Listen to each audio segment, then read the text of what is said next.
Hello and welcome to the Road to Kyoto podcast. I'm Ian Tennant from the Global Initiative Against Transnational Organised Crime.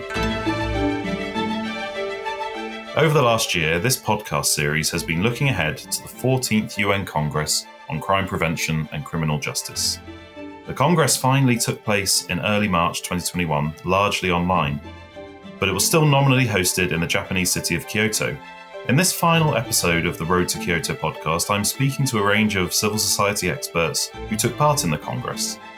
In common with most participants, none of us made it to Kyoto, but we all logged in and took part virtually.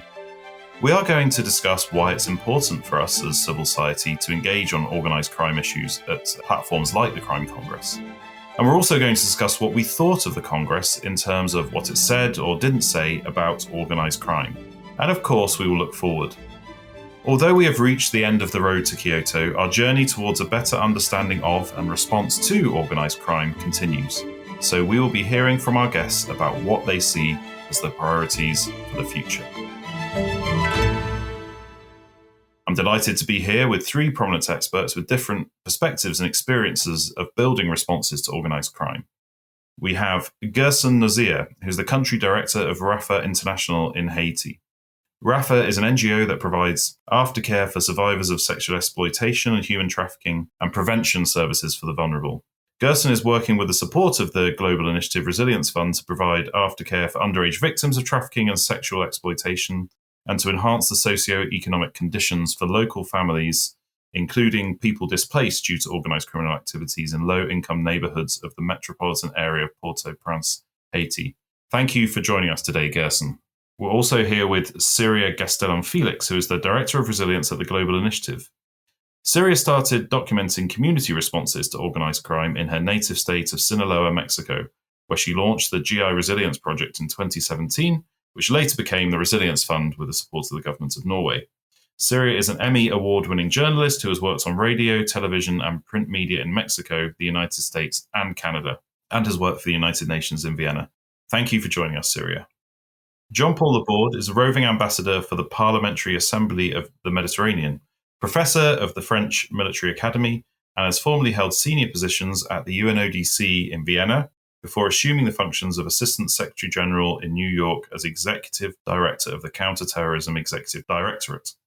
He's also held other prestigious academic and judicial positions, including as a judge at the French Judicial Supreme Court.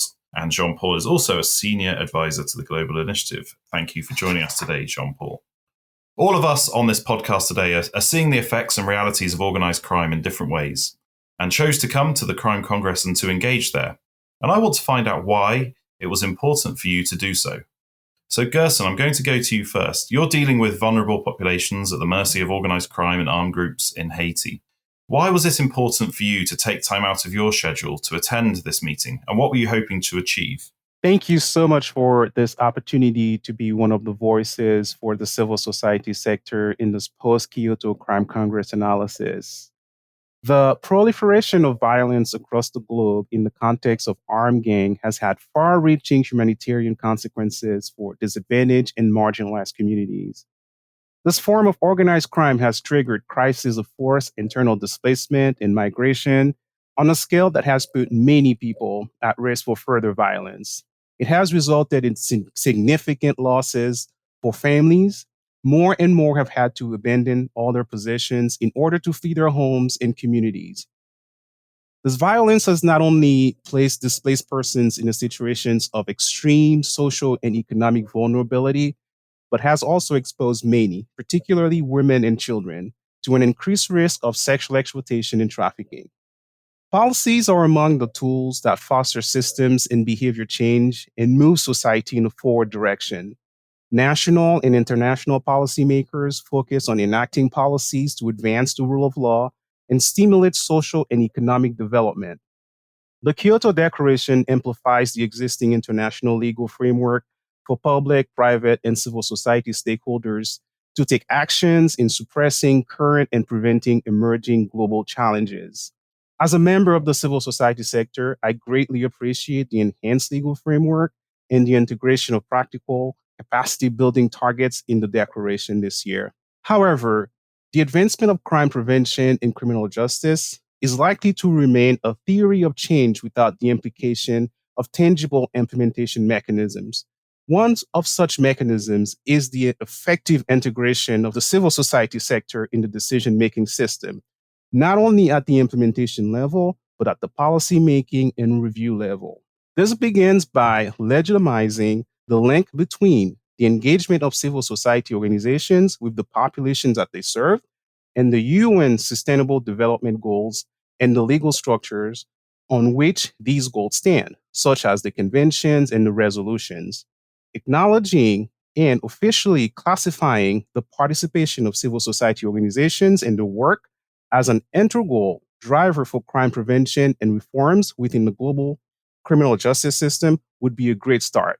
That's why I was very excited to be part of the Crime Congress this year, so I could not only be a voice for civil society, but also analyze and see how civil society is integrated, not only in the declaration, but in the discussions and the implementation mechanisms that are meant to be put in place for future actions.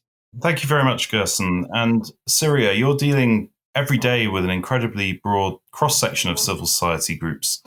And you're looking at issues such as extortion and disappearances related to organized crime. Why was it important for you to bring their voices and experiences to the Congress?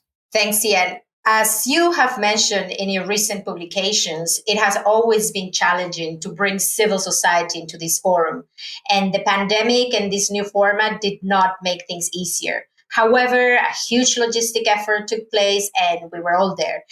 And when we're talking about conferences, interpreters, volunteers, agendas, participants, declarations, negotiations, so many things that have to happen to put together such a large and important event like the Crime Congress, it is easy to oversee the painful reasons why we're doing this. And in my opinion, that part of the human suffering should be right and center of the discussion. The disappearances related to organized crime, the impact of this crime in the family structures, how it's related to extortion that then leads to displacement, that leads to smuggling. But I want to hear this from the people directly involved, the first responders to organized crime, not just the official stories or just the versions of researchers trying to measure the impacts of crime or the success indicators set by standards of the International Civil Service. I prefer to have these communities speaking for themselves, having a platform, leading a discussion, and as Gerson said, having decision-making power even in the implementation mechanisms. Otherwise, this Congress becomes an echo chamber, another selective closed space that may end up circulating the same recycled ideas that have not taken us very far. So if we want room for innovation, this United Nations Congress should give room for other perspectives. Thanks, Syria. And you've spoken there about the danger of the Congress turning into an echo chamber and civil society essentially not having as much agency or as much say over what happens. So I go first of all, I look backwards, and John Paul, from your perspective, you've attended many crime congresses and been involved with the UN system over a number of years. And when the congresses were happening before 20 years ago, before the 2000s, how was civil society traditionally engaged, and how was it designed so that civil society could impact the discussions there? Thank you, Jan. Actually, it's very important to say that before 1990, the Congress was almost only built by the civil society. We should remember that even the Crime Prevention and Criminal Justice Program came at the origin from the Penal and Penitentiary Foundation, which is an NGO, which had even the resilience fund of the Congress and all of this crime prevention and criminal justice program. And the program was led by a committee of experts. And then the Congress served as a parliamentary body, I would like to say, for the crime program. Up to the moment we arrive in the 90s at the change in the East and in the format, and the Crime Prevention and Criminal Justice Commission was established. Then, of course, more and more the member states were engaged, which was a very good element. But the Congress was still kept in order to have, besides the engagement of member states in the Commission, a body in which the voice of the NGO, civil society, academia, experts, individual experts even, should be very present in the crime program. Because as far as the crime program is concerned, especially for organized crime, you need to have studies like the report that GI launched during the Kyoto Congress. You need to have all these in-depth studies which are not reflected in the Kyoto Declaration anyway. So somewhere what is important is to have a balance between the participation and the leading role of member states, of course, but also the very in-depth analysis and also the voice of the people who suffer from organized crime, who suffer from crime itself. That's where the design of the new program came from. And now here, we have not enough this balance anymore. And I think that with the support of GI, we can probably do more on that aspect. Thank you, Jean-Paul. I think that's an incredibly important point, as we at the Global Initiative have been, looking at this Kyoto Congress and the declaration that was adopted by member states. What struck us was how the support or the inclusion of civil society has been through the declarations and through the participation at the Congress has been gradually watered down or weakening over the years. And it seems, the key point that you mention is the creation of the UN Commission on Crime Prevention and Criminal Justice, which put the member states more in the driving seat, and civil society doesn't have the same role as it's historically had. So as we go forward, we're interested in seeing what the communities and those civil society organizations working on the front line against organized crime, what they think of this Congress and this declaration, and maybe what they felt was missing. So, Syria, do you think that partners and your grantees in the Resilience Fund are paying attention to what was agreed and discussed in Kyoto? And what impact do these kind of meetings and declarations like we saw at the Congress have on grassroots activists and community groups? Actually, I don't think this Congress is very familiar to a lot of people challenging criminal governance on a daily basis. Activists in the Resilience Fund network are dealing with attacks against them pretty much, every week, literally some of them struggling to survive. So something that happens so far away about ideas that are quite abstract doesn't really resonate with their daily lives. And of course, a lot of civil society organizations from all over the world are paying attention and following closely and doing tremendous work to earn their place at the table, like RAFA International. But I would say that most of the people we work with in the Resilience Fund are small organizations, collectives, grassroots groups dealing with extreme circumstances, often very dangerous. So this makes these conversations almost part of a parallel universe.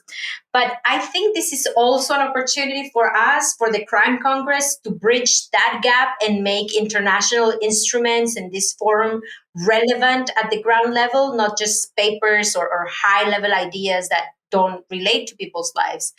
And of course, this perception comes from my personal experience, because I remember when I first joined the staff of the Secretariat of the International Narcotics Control Board in Vienna and became aware of all the work that goes behind organizing these multilateral efforts against drug trafficking and organized crime, like the board sessions, the CCPCJ, the COP, etc. But despite the massive efforts and investment of resources, most of the themes being discussed felt very disconnected to the reality I grew up with, to the daily reality of my family right now living in Sinaloa, Mexico, which, as you know, is a state in the north of Mexico that has historically dealt with issues of drug trafficking and violence. So this lack of awareness comes from both sides, I think. But in the Global Initiative and in the Resilience Fund, we see this as an opportunity to build this bridge and connect the international community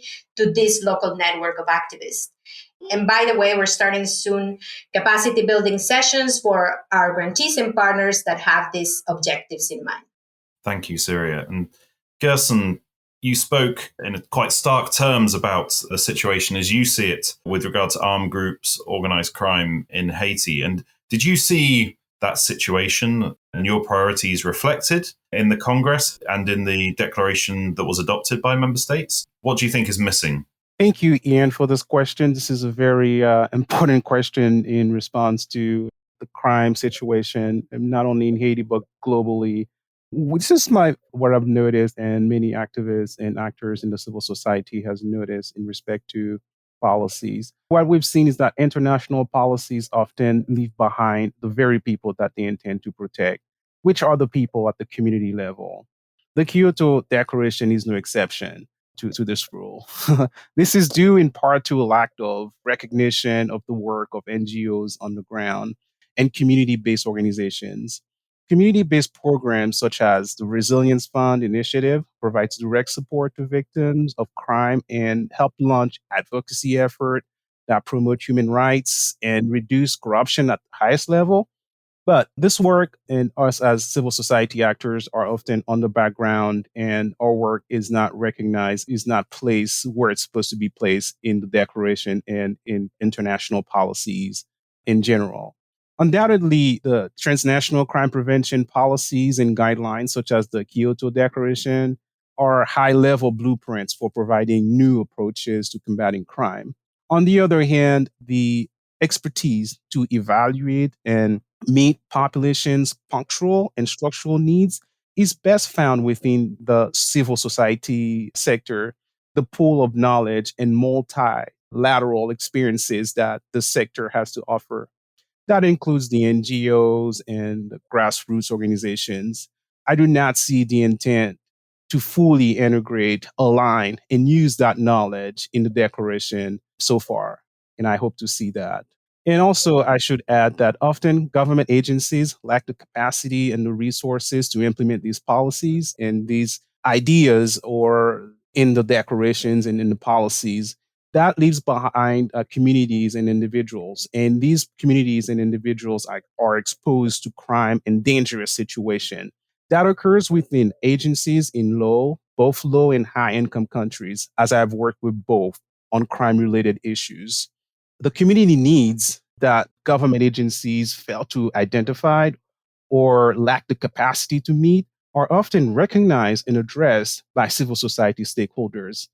This happened at an important scale in low income countries. For example, 4 years ago, a 16-year-old girl, Haitian girl, who was being sexually exploited by high ranking government official for years, finally gathered enough strength to report him to the authorities, to the police. At that point, her life and the job of the police investigators were at risk.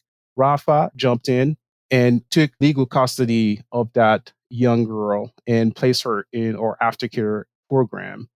And with our work with the legal system, we hired legal representative for her. That led to the perpetrator receiving a life sentence by the court. This was a case that captured the attention of the general population and became a beacon of light for the Haitian criminal justice system in respect to gender-based violence. So this is the kind of work that we do on the background, but that is not recognized in the policymaking system platform or the implementation, or even recognize that we, the NGOs and the community-based organizations, are so valuable to promoting the advancement of criminal justice and making the world a safer and better place for this generation and future generations. Thanks, Gerson. I think that's a really important point in that, what you're saying is not that civil society is better and wants to do things ourselves. What we're saying is civil society can support those law enforcement and criminal justice efforts that are being promoted in texts like the Kyoto Declaration, but there isn't the quid pro quo back the other way where civil society's role is recognized. And I think one of the important ways in which the global initiative at the Congress addressed these issues was through the launch of our report on the global illicit economy. And Jean-Paul, you were part of that panel. And this report looks back at organized crime efforts and organized crime since the year 2000 and describes how it's grown exponentially. Unfortunately, the international response to it has not evolved at the same pace or with the same innovation that crime has. So when you read the Kyoto Declaration, do you think it shows a sufficient understanding of the trajectories of organized crime and where it's going in the future? This is really something desesperating, because I think that the declaration even has not a real chapter on transnational organized crime. And it means that I am not sure that the delegates have captured the magnitude of the transnational organized crime impact, not only on the economy, but on the dignity and on the respect of the dignity of the people. That's where I don't see in the declaration itself enough attention given not only at the civil society as cooperating with member states, but also to give the voice to the victims, of not only on crime, but organized crime. For example, the declaration has not captured the magnitude of transnational organized crime at the point that even when you look at the paragraph 62, which speaks about the Convention Against Corruption and the Organized Crime Convention, not even transnational, means that we have not seen the magnitude of that threat. And while at the same moment, it is spoken about the effective anti-corruption efforts, actually corruption has to be considered as one of the pillars of organized crime and not, isolated from it. And finally, I think that the fact that the declaration stressed the primary role of UNODC in countering transnational organized crime doesn't take into consideration the scarce resources that the UNODC has to face this phenomenon. And without the support of civil society, and without the support and the support of the civil society and the cooperation of the civil society also, I think that it is not possible for UNODC to achieve those goals. And we know very well that, for example, for the Global Illicit Economy report, we can see that it's a very dangerous threat, that transnational organized crime is one of the most important threats in the world.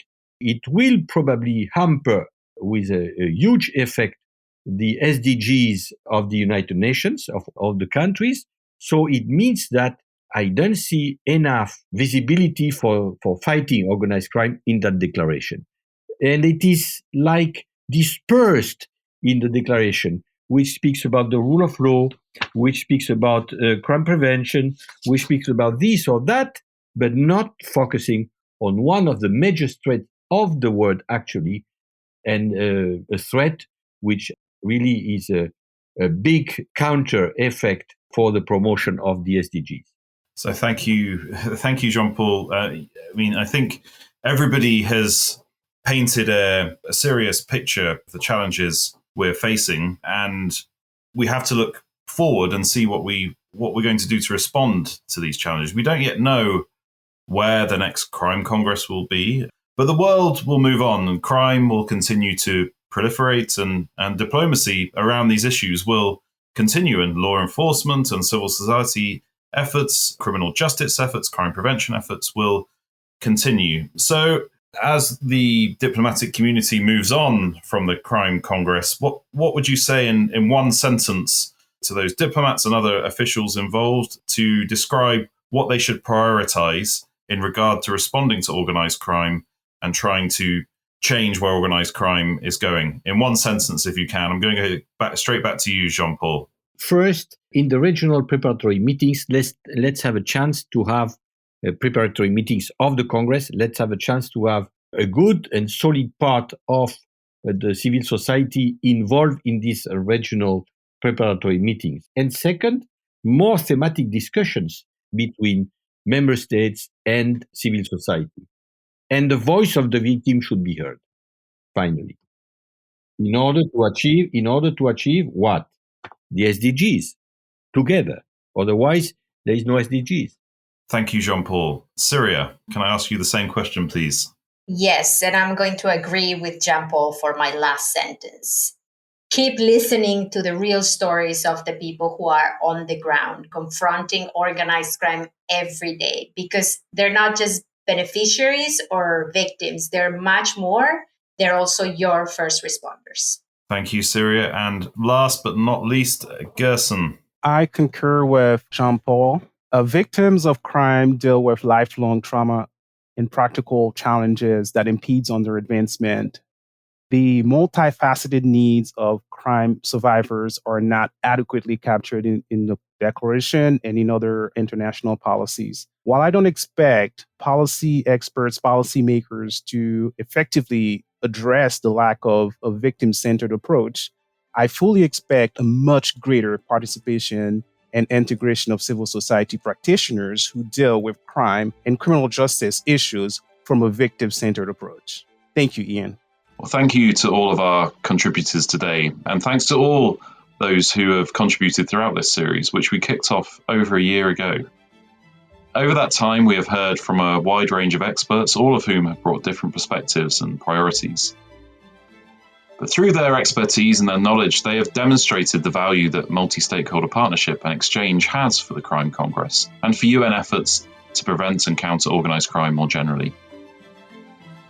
Unfortunately, this year's Congress has produced a declaration which is markedly less supportive of civil society inclusion than recent comparisons. And the process that produced the declaration was largely closed to civil society, in contrast to the crucial role that non-governmental actors have played throughout the history of the Congress. This reflects a more widespread closing of the space available to civil society across the UN and within countries around the world. When we look at the trajectories of organised crime, as the Global Initiative demonstrated at the Crime Congress with the launch of our report on the global illicit economy, we can see that illicit markets are becoming more diverse, lucrative, and innovative. And as long as civil society is not fully included, the international community's response to organised crime cannot be enough. At the local level, civil society individuals and groups have the data, insights, and experiences that states do not have. They are the primary victims of organised crime, and in many cases the first responders to organised crime. At the global level, the threat that organised crime poses to achieving the Sustainable Development Goals is as great as ever. And the local and global non-governmental information expertise and participation has to be part of our whole of society response. So as we continue on the road beyond Kyoto, we will continue as the Global Initiative to provide a platform for civil society seeking to engage and influence the UN response to organised crime. More analysis of these responses being discussed and implemented at the UN will feature in our podcasts and other multimedia outputs. Check out the Global Initiative website and social media for updates. Thanks for listening. I'm Ian Tennant.